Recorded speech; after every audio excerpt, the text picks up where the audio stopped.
My name is Avery. The last words my father ever said to me in front of a crowd weren't proud or kind. He spat them like poison. You're nothing but an embarrassment. That wound never healed. It cut deeper than silence, deeper than distance, and it became the scar that shaped everything that came after. The pier glowed under strings of gold light, reflections trembling across the Columbia River. Laughter drifted through the air, polished shoes clicked against the wooden planks, and crystal glasses clinked in practiced rhythm. Everyone seemed perfectly at ease, but the moment I stepped onto the dock, I felt the weight of their eyes. Their smiles carried the sweetness of champagne and the sharpness of judgment. Whispers threaded around me, light enough to seem accidental, but heavy enough to press against my chest. She's back. Wonder how long before something goes wrong. At the far end of the pier, my father commanded the stage. His voice carried easily over the microphone, thick with authority and confidence. He spoke about heritage, about a family built on hard work and tides, about traditions strong enough to anchor an entire town. The crowd clapped in rhythm, echoing his pride. I stood just beyond the arc of light, hearing every word. Not once did he gesture toward me, not even the slightest nod to acknowledge I was there. It was as if my place had been erased. I stayed still, hands folded in front of me, nails pressing into my palms. My presence was tolerated, not welcomed. Each compliment tossed toward him became a quiet reminder of the silence reserved for me. I told myself to keep steady, to last through this evening without making waves. The air carried salt and the faint scent of diesel from the fishing boats moored nearby. Somewhere behind the laughter, I thought I heard something else. Low, mechanical, almost swallowed by the night. It made me lift my head for just a moment. The others didn't notice. They were too busy applauding another one of his jokes, too busy raising their glasses high. I dropped my gaze again, forcing the sound to the back of my mind. The pier swayed gently beneath my feet, as if reminding me that balance here was always fragile, always temporary. I clung to the thought that I only had to endure a few more hours, a few more smiles, a few more empty words, and then I could leave. I didn't yet realize that the faint pulse in the air, that distant whir carried on the river wind, was the first tremor of everything about to break. The glow of the string lights softened the edges of everything, except memory. It came back in measured flashes. The hiss of a steam iron, the stiff line of a collar, my small hands smoothing fabric because he said neat seams meant a disciplined life. He would talk while I pressed the creases just right, telling me how the family shop kept the town afloat, ropes, epoxy, marine radios, how a daughter could learn margins and inventory, not sail off chasing storms. The day the envelope arrived, heavy with an acceptance I'd fought for. He didn't raise his voice. He set it down like something fragile and said only that ambition could make you forget where you came from. The silence after that did the shouting. I wandered the periphery of the fundraiser, past sponsor tables and glossy trifold boards listing promises, jobs, safety, a future tied to the river. My steps slowed at a banner near the buffet, where a clean, proud logo sat in bold blue.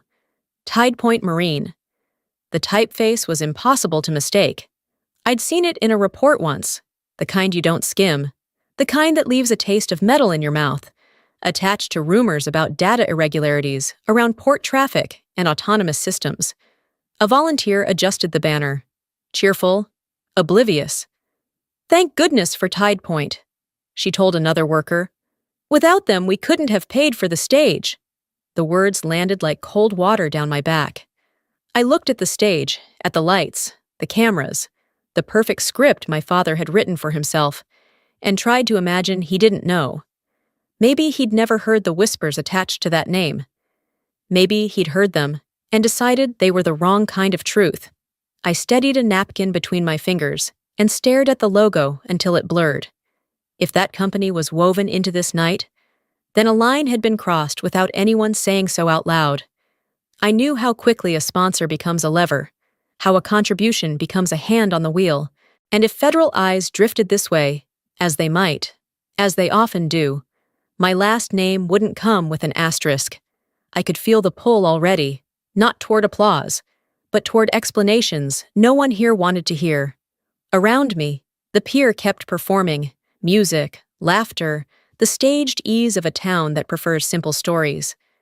I moved on, slow and deliberate, threading through neighbors from childhood who nodded as if nothing in me had changed. Inside, something recalibrated. This wasn't just an awkward homecoming. It was a map with new currents charted in ink I recognized. I told myself there had to be distance between a banner and a crime, between a donation and a scheme. But the distance felt smaller than it should, and closing fast. The crowd was a blur of sequins and suits, but the sharp burst of a camera flash stopped me cold. For a moment, I thought it was just another photographer working the event, until the lens lowered and I saw the familiar eyes behind it. Ethan Ross, the boy who once knew me better than anyone, now standing there with the confidence of a man who'd traded small-town gossip for headlines. He lifted his camera again, catching me where I stood, alone, just outside the ring of laughter and applause. The shutter clicked, sealing me into a frame I never asked for, the distant daughter, isolated against the glow of the fundraiser. He lowered the camera, expression unreadable, then made his way through the crowd until he stood close enough for his voice to cut beneath the music. "Avery," he said quietly, "do you know what they're saying? Your father's opponents are spreading it everywhere, that he's been using your commission in the Navy to line his campaign's pockets. It's going to press. Tonight!" The words landed like glass shattering in my chest. My mouth went dry. I had never spoken of my work here, never hinted at the pieces of my world that were sealed behind clearance and silence. And yet there it was. My name twisted into currency, my service reshaped into a bargaining chip. A part of me wanted to believe Ethan had it wrong, that the story was just rumor. But another voice whispered darker questions. Did my father know? Was he willing to let me become the shield that kept him safe from scrutiny? The chatter of the fundraiser faded into static. Every smile, every toast suddenly looked like a mask. I felt the floor tilt beneath me, as if the pier itself was swaying harder than the tide. This rumor, whether truth or lie, was enough to poison years of work, to drag my reputation into the mud before I could even defend myself. I opened my mouth to respond, but the night answered first. A sudden rush of wind tore across the dock, scattering napkins, bending the strings of light. Gasps rose around us. Then a blinding beam cut through the crowd, sweeping over sequined gowns and polished shoes until it landed square on the stage. Heads craned upward in unison. Above us, blades sliced the air with relentless force. A Navy SEAL helicopter was descending toward the pier. The first blast of rotor wash sent napkins spiraling into the air. Dresses whipped like torn sails. Champagne flutes shattered against the planks, and startled cries broke the polished rhythm of the fundraiser. What had been a carefully staged night of charm and promises dissolved in seconds into chaos. Guests stumbled, shielding their faces, clutching at hair and hems, as the Navy SEAL helicopter lowered itself onto the floating platform beside the pier. The roar drowned out every violin note, every polite conversation. Then the hatch opened. A figure in uniform stepped down with unshakable precision, boots thudding against the boards. His voice cut through the storm, amplified not by microphone, but by certainty. "Commander Locke, President needs you on deck, now." The world stilled. Every head turned. The camera crews who'd been there to capture sound bites of a mayoral hopeful now swung their lenses toward me. Live stream feeds lit up, comments scrolling faster than I could imagine. In an instant, I was no longer the overlooked daughter lurking at the edge of the pier. I was the center of the story. And then came the eruption. My father's face twisted, eyes burning into mine. He leaned into the microphone that was still live, still feeding the crowd and every streaming phone. "Con dan kan tro, henai boin ho ta a." His accusation cracked like a whip, slicing through the stunned silence. Within seconds, the words were captured, clipped, and already spiraling across social feeds. I stood motionless, my pulse steady in defiance. The calm that had carried me through storms in darker waters rose now. I tilted my head, let the silence hang, then said clearly enough for the room to hear, Bo Vanjang Mo Meek. The sound that followed wasn't applause, wasn't outrage, just a ripple of uneasy laughter, gasps, and the awkward coughs of those who realized what had just unfolded on live record. I turned, walked to my mother, and bent close enough that only she could feel the brief touch of my lips on her cheek. Her hand trembled as it brushed mine. Without another word, I stepped past the scattering of broken glass, across the shifting boards, and into the waiting helicopter. Behind me, the fundraiser froze in tableau, hundreds of stunned faces, my father's fury, the flash of cameras, before the door sealed and the blades carried me away. The cabin shook with every beat of the blades, a constant rattle that pressed against my skull. The hum of the rotors filled every silence, but it couldn't drown out the glow of the monitors in front of me. Their blue light washed across my face, sharp and cold, reflecting off eyes that refused to blink. I kept them fixed on the data streaming in, though each line of code felt like a nail being driven deeper into a place I thought I'd sealed off. The officer beside me leaned forward, pointing at the fractured map of the San Juan Islands. Commander, a SEAL team and 3 civilian oceanographers lost contact 3 hours ago. Last ping came through this channel. His finger traced a red path that ended abruptly in the middle of open water. Their comms weren't just jammed, they were hijacked. The words settled heavily. Hijacked meant intention. It meant someone wanted them silent. I forced my breathing steady, but the numbers on the screen suddenly shifted.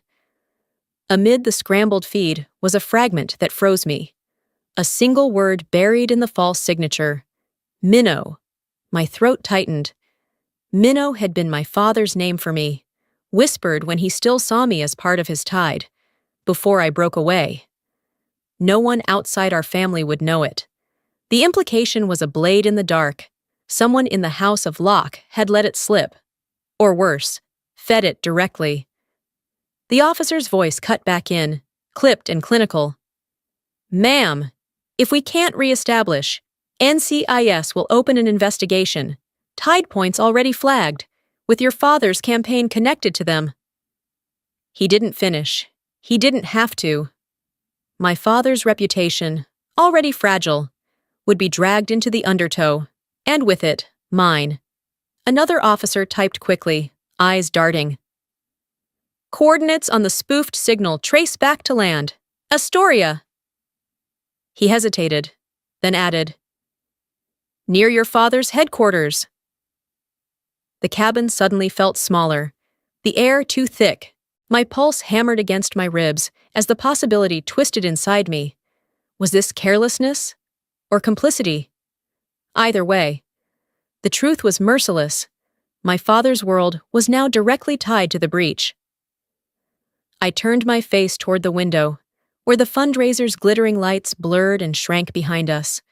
Ahead, the coastline stretched like a shadow, and farther still, the landing strip at NS Whidbey burned in the night. That was where answers waited, where the tide would turn, one way or another. The room was stripped of warmth. A box of glass and steel humming with fluorescent lights. Screens lined the walls, the largest one pulsing with streams of raw data, each line time-stamped in relentless precision. Around the table sat a ring of faces, NCIS agents, intelligence officers, special warfare commanders, all of them watching me as if I were both witness and suspect. The air carried that sterile chill I'd felt in interrogation rooms, where every word could tilt the balance. An NCIS agent leaned forward, fingers steepled. His tone was flat, rehearsed, but the weight behind it was meant to crush. Commander Locke, your father's campaign has accepted significant funding from Tide Point Marine. Our analysts traced the spoofed signal, originating from a node less than 100 yards from his headquarters. Care to explain? My stomach tightened, but I forced my face to remain unreadable. The big screen flickered again, pulling up IP logs. The numbers didn't lie. The signal had spiked at the exact moment the fundraiser had been in full swing. To anyone who didn't know better, It looked like a handoff. As the murmur spread, a buzz lit up my phone on the table. A message from Ethan. No context, just a video file. Against my better judgment. I tapped play.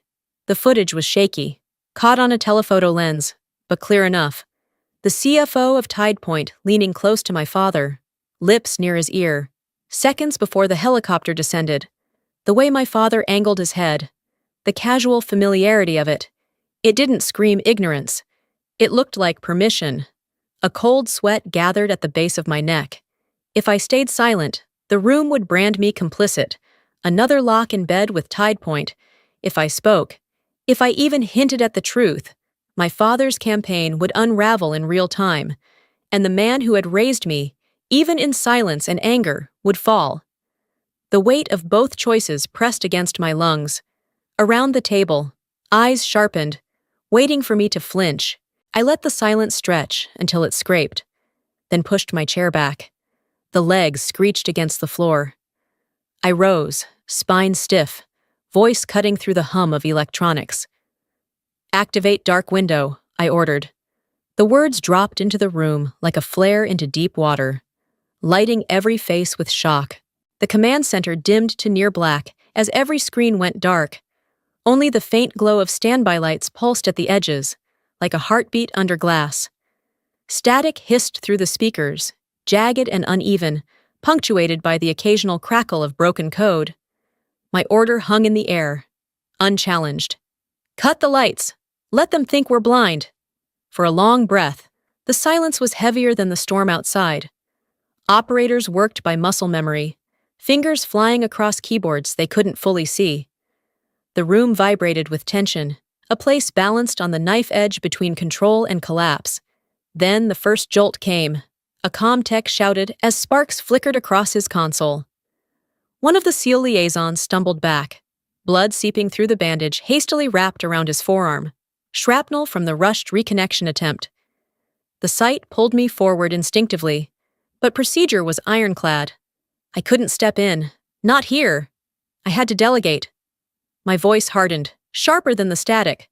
"Lieutenant, you have the deck. Keep the link alive." Relinquishing that control was like handing over a piece of my own pulse, but it had to be done. The data began to reassemble, line by fractured line. Then the truth surfaced, ugly and precise. The infiltration hadn't been born inside our systems. It had been injected through a public access point, the guest Wi-Fi at my father's campaign headquarters. My jaw tightened. He hadn't orchestrated it, but his carelessness had opened the door. That door had been wide enough for Tide Point's CFO to slip through and weaponize, as if the timing were designed to crush me further. My secure phone buzzed. A single notification lit the screen. "NCIS Directive. Locke Sr. Requested for questioning." The words glared back like a verdict. My father was officially under federal scrutiny. The operators were silent now, eyes darting between me and the data. I forced mine back to the radar, where a faint green blip flickered at the edge of range, fragile, almost gone. "We've got a ping," someone whispered, as if louder words might break it. I leaned closer, the weight of the entire night pressing against my shoulders. The timer on the corner of the screen began its relentless countdown. 18 minutes. That was all we had left to pull the missing team out, or lose them forever. And I knew, with a clarity sharper than fear, that the next decision I made would not only decide their fate, it would decide mine. The timer glared in the corner of the screen, each second pounding like a drumbeat in my chest. 18 minutes. That was all we had. My headset crackled with overlapping voices, clipped updates tumbling over one another. I cut through the noise with a shout, my words sharp as steel. "Deploy the USV. Open the corridor. Get the MH-60 in position. ROVs. Sweep the grid. Now!" The room snapped to motion. On the monitors, a black wedge of unmanned surface vessels fanned out, carving a safe passage through the chop. Overhead, the MH-60 helicopter angled hard, blades slicing the night as it dropped toward the coordinates. The ROV's camera feed stuttered through dark water, beams of light pushing against the black, searching for shadows that shouldn't exist. Every heartbeat bled into the next. The timer slipped down to 12 minutes, then 9. My knuckles ached from how tight I clenched the armrest, barking corrections, adjusting headings by degrees that could mean the difference between contact and silence. Sweat burned at my temple, though the room itself was cold.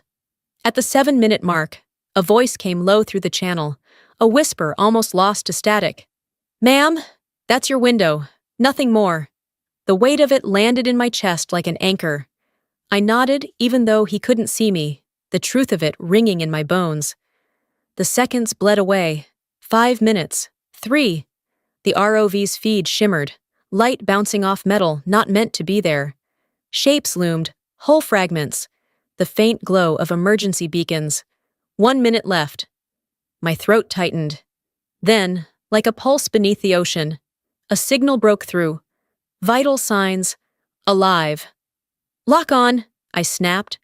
The winch spun, cables screamed, and figures broke the surface, seals clinging to each other, dragging the exhausted oceanographers with them. The helicopter swung in, ropes unfurled, and in a flurry of spray and steel, they were lifted clear. The cheer that erupted in the command center was ragged, disbelieving. My own breath came out like a sob I hadn't meant to release, but even as relief washed through the room, the final feed came online, decoding complete. The false signals, the hijacked code. They pointed to one source only, CFO Tide Point. His digital fingerprint was stamped across every line. The same man I had seen leaning into my father's ear. The same man who had turned our family's vulnerability into his weapon. The news broke before dawn, flashing across every local station and spilling into national feeds by morning. NCIS agents in dark windbreakers escorted the CFO of Tide Point Marine out of his office in handcuffs, cameras capturing his pale face under the flood of flashbulbs. The statement from federal investigators was blunt. A deliberate scheme to manipulate port data, seeded through campaign networks, traced directly to him. The web of bribes and digital sabotage was laid bare. The narrative impossible to spin. By mid-afternoon, every screen in Astoria flickered to the same broadcast. My father sat in front of a backdrop hastily thrown together, just a blue curtain, a wooden chair, and the weight of a town watching. He looked smaller than I remembered, shoulders hunched as if the air itself had grown heavier. His tie hung crooked, the starch gone from his collar, his skin sallow under the studio lights. When he spoke, his voice was rough, stripped of its usual confidence. I failed to protect the integrity of my campaign. I allowed influence where discipline should have stood. My daughter has no part in this. None. She carries no blame for what I let slip. Effective immediately, I am withdrawing from the race for mayor. The silence that followed was louder than applause. For the first time, his words didn't seek to command or to boast. They sought only to admit. And then, almost imperceptibly, he bowed his head. That single gesture, the man who had spent his life towering over everyone, finally bending under the truth, was what stayed with me. No slogans, no speeches, no thunderous ovations. Just a bowed head, a crooked tie, and the unmistakable fall of pride that had once seemed unbreakable. It was the first moment I had ever seen him stripped of armor, and it told the world what I had always known. Even the strongest facade can fracture when the tide finally turns. The wind off the river carried salt and memory, tugging at the flags strung along the Coast Guard pier. The day was ending in gold, the sky melting into copper and rose, and the water caught every color as if holding the light a little longer. The crowd gathered in silence, rows of uniforms crisp against the setting sun, their faces solemn but steady. When my name was called, I stepped onto the wooden platform. The boards creaked beneath my boots, but the sound was swallowed by something greater, the sudden thunder of heels striking in unison. The SEALs rose as one, backs straight, eyes locked forward, and the cadence of their salute shook through the pier. The sharp echo of boots against wood rolled across the water like cannon fire, reverberating into the heart of the town. I stood frozen for a moment, my chest tightening. For years I had walked into rooms where respect was rationed or withheld. Now it poured toward me in unbroken waves. I returned their salute, my hand steady though my breath faltered. Then, in the corner of my vision, I saw him, my father. No podium, no microphone, no spotlight, just a man in the crowd. His shoulders squared, his frame still tall, though diminished by months of wear. Slowly, deliberately, he lifted his hand to his brow. His salute was clumsy, not by training, but by the weight of everything behind it. His eyes glistened, rimmed red. For once, he wasn't speaking for others to hear. He was speaking without words, and it was meant only for me. The pier seemed to still, sound falling away as I crossed the short distance to him. I reached into my pocket and pulled out the compass. Cool brass against my palm, its engraving sharp in the fading light. Placing it into his hand, I said quietly, but with every ounce of strength I had left, "Respect finds true north." For the first time, he didn't argue, didn't dismiss, didn't turn away. He just held the compass as though it were heavier than iron, eyes cast down, then up again, meeting mine with something I had waited my whole life to see. I turned back to the crowd, the cheers beginning to rise, but inside me there was no triumphal shout, no taste of revenge, only the steady calm of knowing I no longer needed to win against him. What I had sought was never conquest, it was recognition. And standing on that pier, with the sea and the sky bearing witness, I finally had it.